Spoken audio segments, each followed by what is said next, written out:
ரஹ்மான் என்பவர் சென்னை கீழ்கட்டளையிலிருந்து கேட்குறார். என்ன கேட்குறாருன்னு கேட்டால், ரசூலுல்லாஹி ஸல்லல்லாஹு அலைஹி வஸல்லம் அவர்களுக்கு 40 வயதில் நபி பட்டம் கிடைத்தது அனைவருக்கும் தெரியும். ஆனால் அவர்கள் அதற்கு முன்பு முஸ்லீமாக இருந்தார்களா, தொழுதார்களா? ரசூல் ஸல்லல்லாஹு அலைஹி வஸல்லம் அவருடைய பெற்றோர் முஸ்லிமா? ரசூல் ஸல்லல்லாஹு அலைஹி வஸல்லம் அவர்கள் 40 வயதுக்கு முன்பு யாரும் முஸ்லீமாக இருக்கவில்லையா அப்படின்னு பல விஷயங்களை கேட்குறார். ஒரு கேள்வியிலே நிறைய கேள்வி கேட்குறார். நபிகள் நாயகம் ஸல்லல்லாஹு அலைஹி வஸல்லம் அவங்களை பொறுத்த வரைக்கும் எப்போ அல்லாஹுடைய தூதர் என்று அல்லாஹ் அவங்களுக்கு செய்தி அறிவித்தானோ அப்போ தான் அவங்களுக்கு என்ன செய்யுது, இஸ்லாம்டா என்னன்னு தெரிகிறது. அதுக்கு முன்னாடியெல்லாம் அவங்களுக்கு இஸ்லாமு ஈமான் இதெல்லாம் எதுவுமே என்ன செய்யாது, அவங்களுக்கு தெரியவே தெரியாது. 25 வயசில் ஈமான்டா என்ன, இறைவன்னா யார் என்பது தெரியுமானா தெரியவே தெரியாது. அப்போ இறைவனை எப்படி வணங்கணும் என்கிற மெத்தட் ஏதாவது தெரியுமான்னா அது தெரியவே தெரியாது. அப்போ அந்த மாதிரி தான் ரசூல் ஸல்லல்லாஹு அலைஹி வஸல்லம் அவர்கள் என்ன செஞ்சாங்க, இருந்தாங்க. இதை நானாக சொல்கிறேன்னா நானாக சொல்லலை, இப்படி அல்லாஹ் சொல்கிறான் குரானில். என்ன சொல்கிறான் அல்லாஹ் குரானில்? நபிகள் நாயகம் ஸல்லல்லாஹு அலைஹி வஸல்லம் அவங்கள பற்றி பேசும் பொழுது, மா குந்த தத்ரி, உனக்கு தெரிந்திருக்கவில்லை. உன்னை இப்போ தூதர் ஆக்கியிருக்கிறோம்ல, உனக்கு ஏற்கனவே தெரிந்திருக்கவில்லை. என்ன தெரிந்திருக்கவில்லை? மல் கிதாபு, வேதம் என்றால் என்ன உனக்கு தெரியாது. உலல் ஈமான், ஈமான்டா என்னன்னு உனக்கு தெரியாது. அல்லாஹ் சொல்கிறான், இப்போ தான் உனக்கு ஈமானை நான் சொல்லித்தர்றேன், இப்போ தான் வேதம்டா என்னன்னு உனக்கு சொல்லித்தர்றேன். இதுக்கு முன்னாடி வரைக்கும் வேதம்டா என்னன்னு உனக்கு தெரியாது, ஈமான் என்றால் என்னன்னு உனக்கு தெரியாது. அப்போ ஈமான்டா என்னன்னு தெரியாட்டி எப்படி முஸ்லீமாக இருந்தாங்கன்னு சொல்ல முடியும்? ஈமானே தெரியாதுங்கிறான் அல்லாஹ். அப்போ அல்லாஹ் தெளிவாக என்ன செஞ்சிடறான், அவங்களுடைய நிலைப்பாடை நமக்கு சொல்லிடுறான். அதே மாதிரி இன்னொரு சூறாவில் அல்லாஹ் சொல்லி காட்டுகிறான், வஜதக லால்லன் ஃபஹதா, உங்களை வழி தவறியவராக கண்ட இறைவன் நேர்வழி காட்டினான். முகமதே, நீ ஏழையாக இருந்த உன்னை அல்லாஹ் பணக்காரனாக்குனா. என்ன பிறக்கும் ரொம்ப அனாதையாக இருந்தாங்கல்ல, ஏழ்மையில் இருந்தாங்க, அல்லாஹ் செல்வத்தை கொடுத்தான். எந்தளவுக்கு பெரிய செல்வந்தர் ஆகுறாங்க மக்காவில் இருக்கும்போது, அதை அல்லாஹ் சுட்டி காட்டும் போது, அலம் எஜிதுக்க யத்தீமன், உன்னை அனாதையாக இருக்க கண்டு ஆவா, உன்னை அரவணைத்து கொள்ளவில்லையா? வஜதக்கு ஆயிலன், வறுமையிலே உண்மை இருக்க கண்டு ஃபாகுனா, செல்வந்தராக அல்லாஹ் உண்மை ஆக்கவில்லையா? அந்த தொடரில் நடுவில் அல்லாஹ் சொல்லி காட்டுகிறான், வஜதக்க லால்லன் ஃபஹதா, உம்மை வழி தவறியவராக இருக்க கண்டு நேர் வழி காட்டவில்லையா? அப்போ இப்படின்னு அல்லாஹ் சொல்லி காட்டும்போது, இதுக்கு முன்னாடி சரியான வழியை அறியாதவர்களாகத்தான் ரசூல் ஸல்லல்லாஹு அலைஹி வஸல்லம் இருந்தார்கள். இதில் நம்மளா ரசூல்லா மதிக்கிறோங்கிற பேரில் விட்டு அடிச்சுட்டு போயிடக்கூடாது. அல்லாஹ் சொல்கிறத மீறிட்டு நம்ம ரசூல்லா மதிக்க தேவை கிடையாது. அல்லாஹ் என்ன சொல்கிறான்னு அதுதான் சொல்லணும். அல்லாஹ் என்ன சொல்கிறான், இப்போ தான் உனக்கு எல்லாம் ஏன்ட்டு இருந்தால் உனக்கு எல்லாம் வருது, இதுதான் ரசூல்லாவுக்கு பெருமை. அவங்களா அதுக்கு முந்தி கண்டுபிடிச்சிட்டாங்கன்னா அப்போ வஹிக்கு அர்த்தம் இல்லாமல் போயிடும். எப்போ தான் ரசூல்லாவுக்கு பெருமை? 40 வயசில் அல்லாஹ்ட்டிருந்து வந்த பிறகு சொன்னாங்கன்னு சொன்னா தான் இவர் ஏற்கனவே திட்டம் போட்டு கண்டுபிடிச்சிட்டு இருந்தார்னு சொல்லக்கூடிய குற்றச்சாட்டுகள்லாம் அதெல்லாம் அடிபட்டு போகும். அதுதான் பெருமை. அதனால ரசூல் ஸல்லல்லாஹு அலைஹி வஸல்லம் அவங்க நபியா ஆகிறதுக்கு முன்னாடி என்ன இல்லை, எதையும் அறிஞ்சிருக்கவில்லை. அதே நேரத்தில் ஒன்று இருக்கிறது, அந்த 40வது வயசு இருக்குல்ல, அந்த வயசில் இறை தூதர் ஆகுற அந்த கடைசி வருஷத்தில் அவர்கள் பலவிதமாக ஒரு சிந்திக்க ஆரம்பித்தாங்க. என்ன சிந்திச்சாங்க? இந்த ஊருடைய நடவடிக்கை எதுவும் சரியில்லை விளங்குறாங்க. அந்த மக்காவில் உள்ள மக்களை பார்க்குறாங்க, அவங்களுடைய கடவுள் நம்பிக்கை, அவங்க வழிபாட்டு முறை எல்லாமே அவங்களுக்கு என்ன செய்யுது, ஒரு வெறுக்கத்தக்கதாக அவங்களுக்கு தென்படுகிறது. அப்போ இந்த ஊரில் இவங்களோட வசிக்கவே கூடாது என்று சொல்லிட்டு தான் வெறுத்து போய் என்ன செய்கிறாங்க, ஹீரா குகையில் போய் இருக்க ஆரம்பிக்கிறேன். இதில் கடைசி வருஷம் தான் இது 40வது வயசில் நடக்குது. அவங்க 25 வயசுலேருந்து போய் ஹீரா குகையில் உட்காந்துட்டு இருக்காங்க, நல்லா சம்பாரிச்சாங்க, வியாபாரியாக இருந்தாங்க. ஒரு கட்டத்தில் என்ன செஞ்சாங்க, அங்கே போய் அதில் என்ன செஞ்சாங்கன்னா எத்தஹன்னசு, சில இரவுகள் இறைவனுக்காக தியானத்தில் அப்படி ஈடுபட்டு விடுவார்கள் அப்படின்ட்டு வருது. இது எங்கே வருது? புகாரியில் 4வது ஹதீஸில் இதை பார்க்கலாம், 4954வது ஹதீஸில் பார்க்கலாம், 6982வது ஹதீஸ்லையும் பார்க்கலாம். இதில் என்ன சொல்லப்படுது? சில நாட்கள் போய் ஹிரா குகையில் அவங்க தவம்டா என்ன அப்படியே உட்காந்து ஏதோ இறைவன் அப்படி சிந்திச்சு பார்க்குறது. அதாவது இவங்க போக்கு ஒன்று சரியா இல்லை, கண்டிப்பாக என்னமோ வேற ஒரு தான் இருக்கு, வேற ஒரு மார்க்கம் தான் சரியானதாக இருக்கு, அது என்ன மார்க்கமாக இருக்கும் அப்படின்னு சொல்லி திங்க் பண்ண ஆரம்பிச்சிருக்கிறாங்க. இப்போ 40வது வயசில் அது கூட கரெக்டாக இருக்கும்னு சொல்ல முடியாது. அதுவே கரெக்டாக போய் என் வகி வரணும் அதெல்லாம் வேண்டியில்லை, நீ பாட்டு வீட்டை பார்த்து பண்ண அதை அனுப்பி விட்டுவிட்டான். அங்கே இருக்க சொல்லலை அல்ல, அவங்க போய் தவ மாதிரி இருந்தாங்க.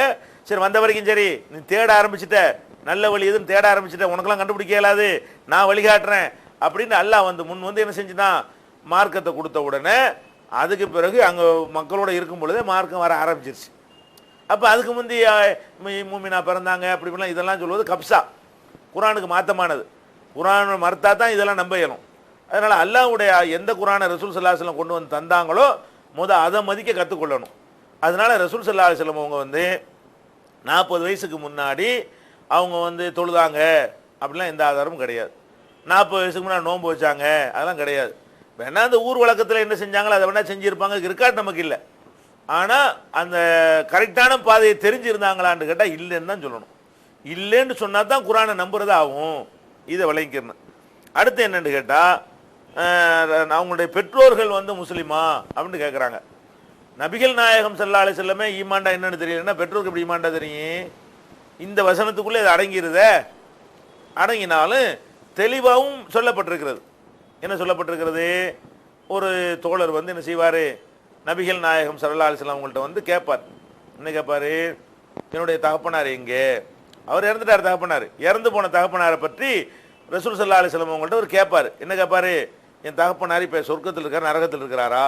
இந்த கருத்தை உள்ளடக்கி என் தகப்பனார் எங்கேன்னு கேட்பார். ரசூல் ஸல்லல்லாஹு சொல்லுவாங்க ஃபின்னார், நரகத்தில் இருக்கிறாரு சொல்லுவாங்க. அப்போ உடனே அந்த மனிதர் வந்து தேம்பி தேம்பி அழ ஆரம்பிச்சிருவார். அழுக வரத்தானே செய்யும். நம்ம தகப்பனார் நரகத்தில் இருக்கிறாருன்னா நம்ம பாதிக்குமா இல்லையா? நம்ம என்ன நினைப்போம்? சொர்க்கத்துக்கு போகணும்னு ஆசைப்படுவோம். நரகத்துக்கு போயிட்டாருன்னு சொன்னால் ரொம்ப கவலைப்படுவோம். ரொம்ப தகப்பன் நரகத்துக்கு போயிட்டாருன்னு ரொம்ப என்ன செய்கிறாங்க, கவலைப்படுறாரு இந்த தோழர். உடனே ரசூல் ஸல்லல்லாஹு அலைஹி வஸல்லம் கூப்பிட்டு சொன்னாங்க, ஓன் தகப்பன் மட்டும் இல்லைப்பா, இன்ன அபி வாபாக ஃபின்னார், ஏன் தகப்பனார் ஓன் தகப்பனார் நரகத்துலாம் இருக்கிறாங்க. அப்போ ஏன் தகப்பன் நரகம்தான், ஓன் தகப்பன் நரகம்தான். ஏன்?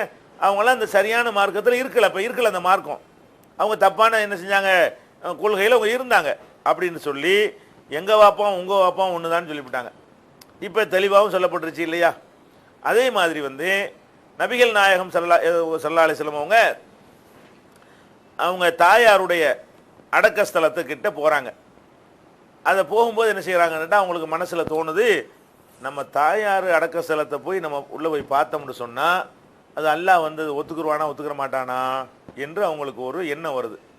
அல்லாஹ்விடத்தில் அனுமதி கேட்குறாங்க, இறைவா என் தாயார்கிட்ட போய் நான் வந்து என்ன செய்யணும், என் தாயார்கிட்ட பார்த்து அந்த அடக்கப்பட்ட இடத்தை பார்த்து அவங்களுக்காக நான் பாவ மன்னிப்பு தேடணும், அவங்க அடக்க ஸ்தலத்தை நான் ஜியாரத்து செய்யணும் என்று நான் இறைவன்ட்டு அனுமதி கேட்டேன்.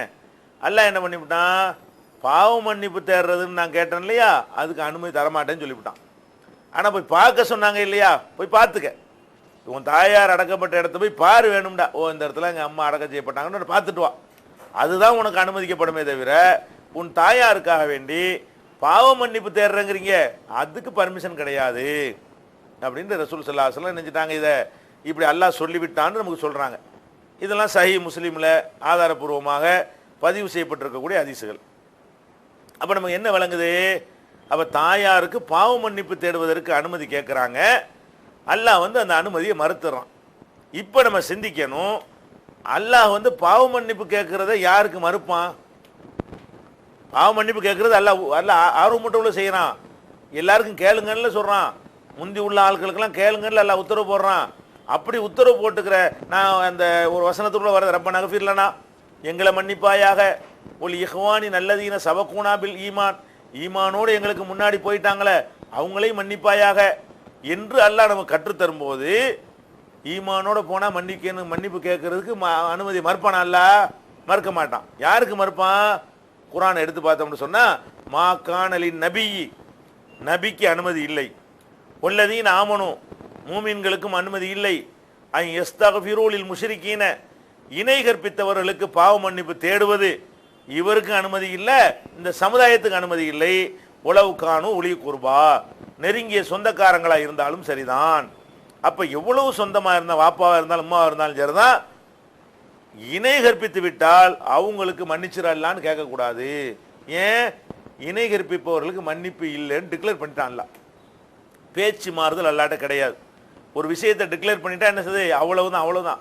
மா யுபத்தலுல் கவுல் லதைய, பேச்சு மாறுதல் நம்ம இடத்துல கிடையாது அப்படின்னு நல்லா தெளிவாக என்ன செய்யறான், அறிவிக்கிறான். அப்போ இதை கருத்தில் கொண்டு பார்க்கும் பொழுது நபிகள் நாயகம் ஸல்லல்லாஹு அலைஹி வஸல்லமுடைய தாயாருக்கு பாவ மன்னிப்பு கேட்பதை அல்லாஹ் மறுத்துவிட்ட காரணத்தினால் அது இஸ்லாத்தில் அவங்க முஸ்லீமா இருக்கலைன்னு விளங்குது. தகப்பனார் நரகத்தில் என்று சொன்ன காரணத்தினால் அவரும் முஸ்லீமா இருக்கலைன்னு விளங்குது. நபிகள் நாயகம் ஸல்லல்லாஹு அலைஹி வஸல்லம் அவங்கள பார்த்து அல்லாஹ் வந்து இந்த மாதிரி உனக்கு ஈமான்டா ஒன்றுமே தெரியாது, சரியான வழி உனக்கு தெரியாது, நான் தான் வழிகாட்டினேன் என்றெல்லாம் சொல்றதை வைத்து பார்க்கும் பொழுது அந்த 40 வயசில் வஹி வந்த பிறகுதான் இஸ்லாமாக அனைவரும் ஆக முடிஞ்சதை தவிர அதுக்கு முந்திலாம் அப்படி ஆகிட்டு இருந்தாங்க என்று சொன்னால் தவறான கருத்து.